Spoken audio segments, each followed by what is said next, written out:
This week's top story. If you have a problem with immigrants, you need to worry about your damn self. President Bannon, little helper, Donald Trump, has pledged to create a new task force for reporting on immigrant crimes and deporting millions of people humanely. Yeah, right, we need to see the receipts.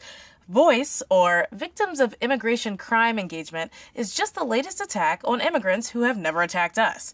The program seeks to publicize the incredibly rare phenomena of immigrant violence in an effort to sway public opinion about brown people, Mexicans, Mexicans. You see, there's no need for this organization.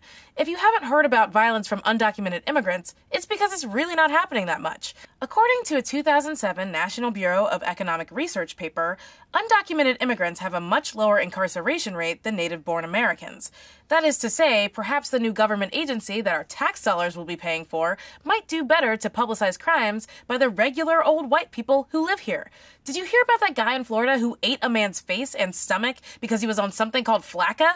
If you ask me, there needs to be a federal agency devoted to reminding us every day that this happened. Face, lunching, angry, Caucasian cannibal alert. FLACA. I want an Amber Alert sent to my phone that says, hey, it's been this many days since some dude spazzed out and ate somebody.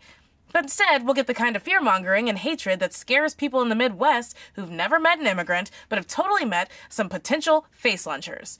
Trump, in his joint session of Congress address, trotted out families who have lost loved ones to this, again, very rare, undocumented immigrant violence, claiming that he just wants to deport the bad ones. Specifically, he brought out Jamil Shaw, father of Jamil Shaw Jr., who was killed in 2008 by an immigrant recently released from prison.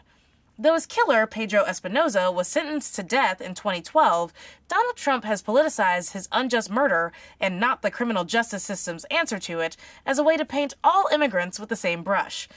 I'm endlessly sympathetic to the Shaw family, as no parent should have to bury their child.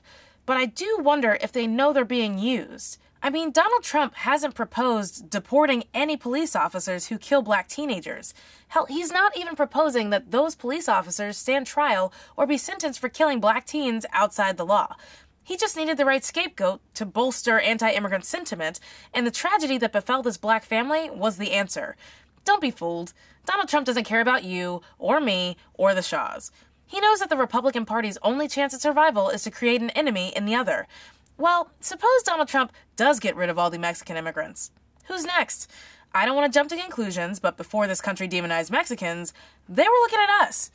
We see through the game, and we won't let this injustice stand. I'm Akilah Hughes, and this shouldn't be news.